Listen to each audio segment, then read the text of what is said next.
Fellow Kenyans, there is this saying which goes, I don't know whether it's a say, but a lot of people normally say it, that you can only rent Kikuyus, but you can't buy them. That Kikuyus can only be rented for a certain period of time, but you can't buy them. Especially in politics, they can accept to work with you. But now, after realizing that working with you is like hectic, that you are going astray, you're going beyond your agreement, then walk away. And that is what I want us to talk about in this video. Before that, I would like to remind you that please don't forget to subscribe to this YouTube channel. Now, coming back to discussion, the reasons why I started by mentioning or by saying that Kikuyus can only be rented for a certain period of time, but they can't be bought. Like, you can't buy Kikuyus, you can only rent them, is because right now as we speak, all roads are leading to the stone that the builders rejected, that is in Wamunyoro. And several people are going to Wamunyoro, a lot of people are going to Wamunyoro, like in this video.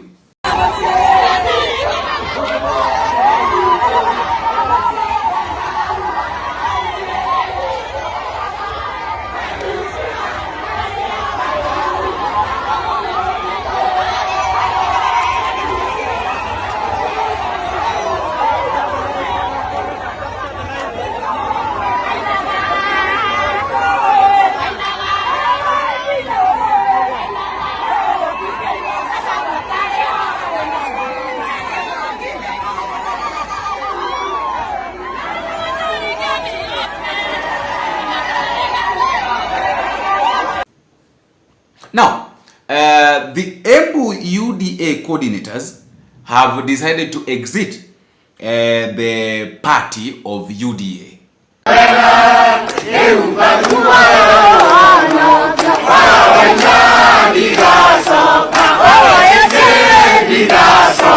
UDA party in Embu County, drawn from the 4 sub-counties of Embu County.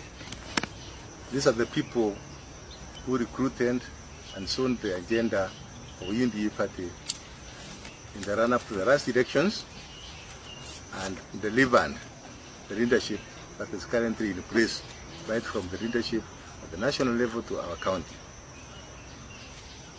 And we are gathered here today to make a pronouncement like the rest of our Kenyan counterparts, because we have not been very satisfied with what has been going on in our country.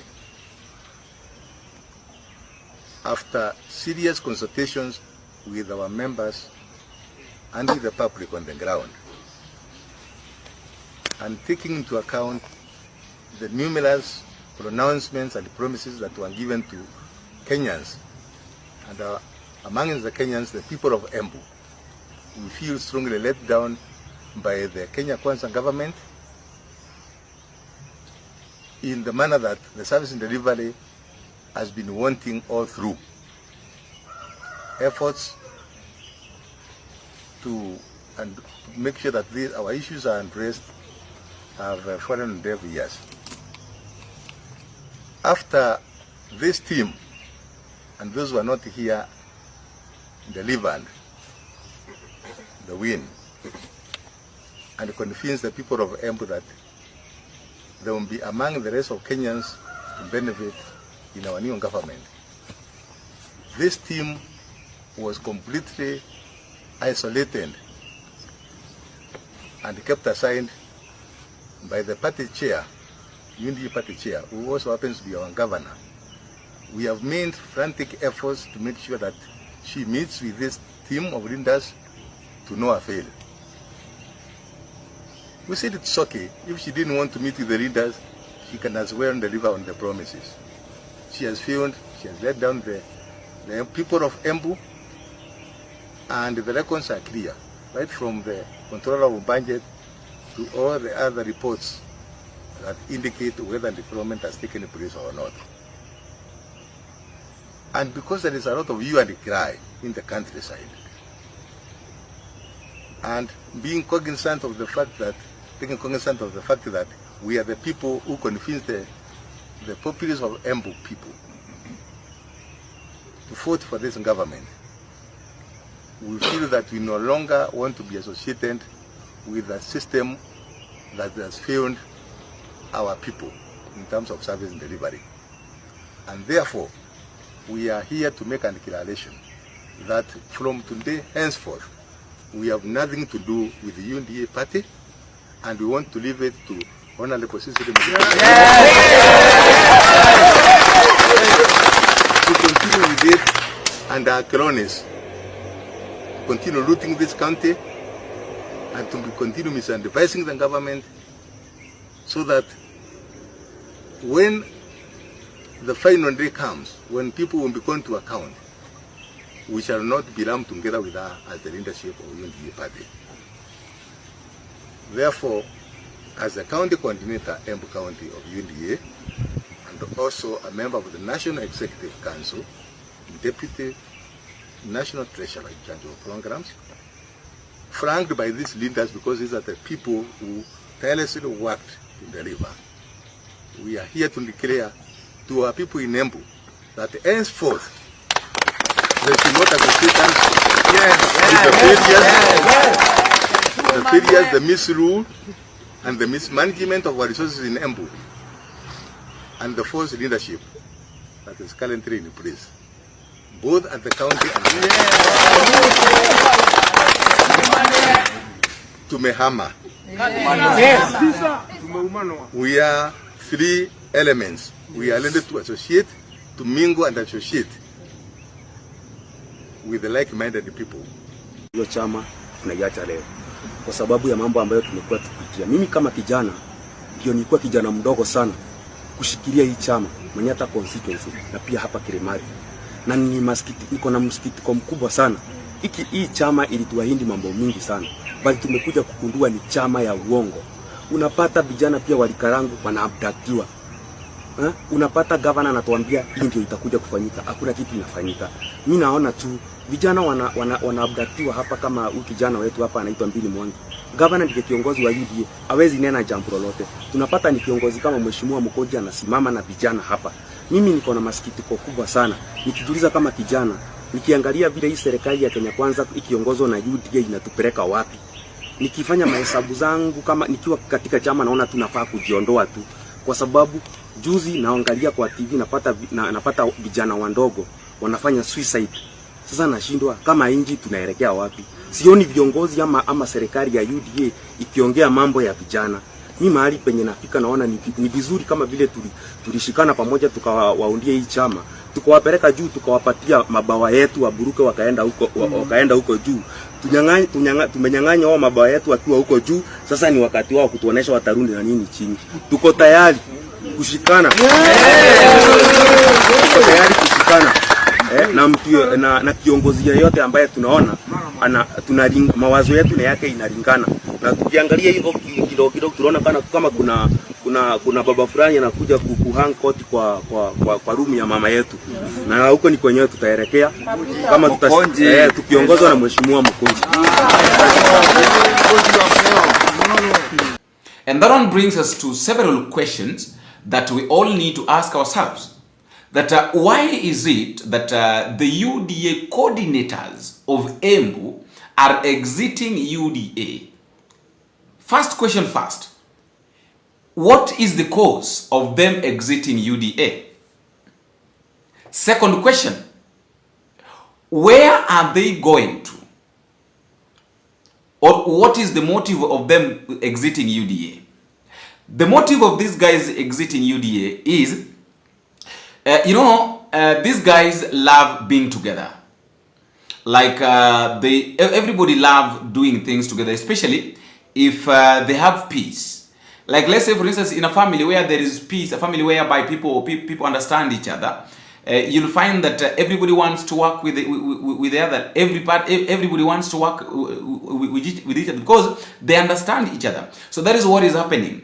The reason why these people have decided to exit UDA is because they have realized that in Central Province, there is no UDA party, there is no UDA person that is needed there.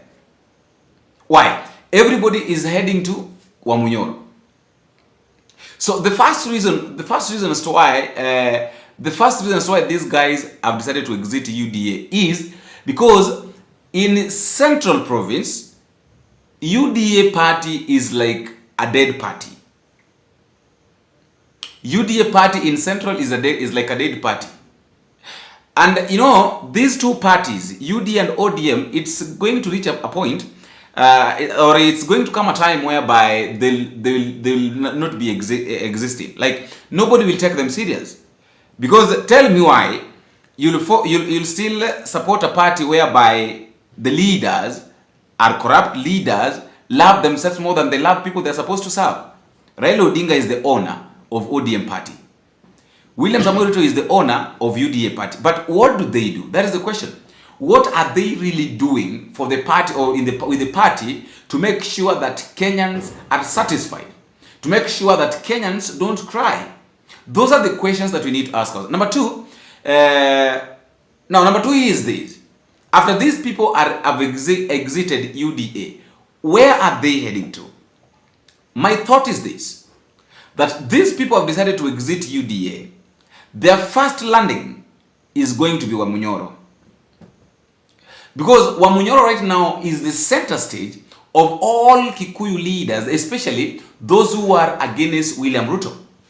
Because already Rigathi Gachagua had set a pace. Rigathi Gachagua had told them that William Samoei Ruto is someone that needs not to be trusted. That you cannot trust William Samoei. So everybody, all these people have this thing at the back of their mind that you can't trust William Samoei Ruto however much you want to, because of the way he has been. And yesterday you had William Ruto asking that you are saying that Ruto must go. You are singing the song Ruto must go. Ruto must go. If I don't go, mtadu. So in other words, Ruto is preparing us, making us know that he is not ready to leave the office. But now, what is it that we are supposed to do to make sure that William Ruto leaves office? Those are the questions that we need to ask ourselves. That what is it that we are doing to make sure that William Ruto leaves office? Because according to him, he is saying that he's not going to leave office. But now, according to us, we are saying that he must leave office. The last thing is this. There is also we must also remember that in the Central Province we also have this party called Jubilee, whereby the Secretary General is Jeremiah Kioni. Jeremiah Kioni has not attended the meetings of Wamunyoro. He was not there during in Wamunyoro, where during the time that Matiang'i was there. Like in this photo, you are seeing that Jeremiah Kioni is not there. So that one tells you there is still a high possibility of Jeremiah Kioni coming back with the Jubilee Party. Now they start negotiating. And I normally say this, and I'll keep on saying, that as a leader, you're supposed to try as much as you can. Don't engage yourself. Like, don't enter into an argument with anybody, or don't ever join hands with anybody, especially politics, without having your own party that can back you up. And that is the main thing that really affected Rigathi Gachagua. Rigathi Gachagua joined William Samoei Ruto without any party. And that is one of the major things that affected him. And it made him lack anybody that could defend him when he was being impeached. Because let's say, for instance, suppose maybe it was somebody like Raila Odinga. Raila Odinga has got his party. He has got his people. Like right now, somebody like Fred Matiang'i has got party. UPA party is there.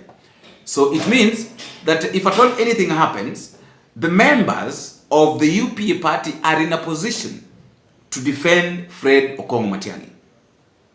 Unlike Rigathi Gachagua, we still don't know the party that Rigathi Gachagua has. Kalonzo Musyoka has a party, Martha Karua has a party, Eugene Wamalwa has a party, but Rigathi Gachagua still has got no party. I really don't know whether he wants to operate partyless. I don't know what he wants to do. But one thing I'm sure of right now is that the UDA party is going to remain, is not going to have the charisma that he had, or is not going to be viral, is not going to be vocal, especially in Western, in Central, in Nyanza. Because we also had Gladys Wanga the other time saying that being that they entered into an agreement does not mean or did not mean that UDA should take power or should take charge in Homa Bay or in Nyanza. And she said that in Nyanza, the only party that is supposed to be had or that's supposed to operate is ODM. So that one tells you that however much William Ruto still convinces us, that is still convincing us that is going nowhere, that is still viral, is still vocal, he must understand that people are exiting. I would like to listen, I would like to know your thought at the comment section concerning this issue of UDA party coordinators from Embu exiting the party. Where are they going to? Or what can be the cause of them exiting the party that they really supported back in 2022? Let me know what you think in the comment section, and until we meet again, I've been your host, Boniface. Big.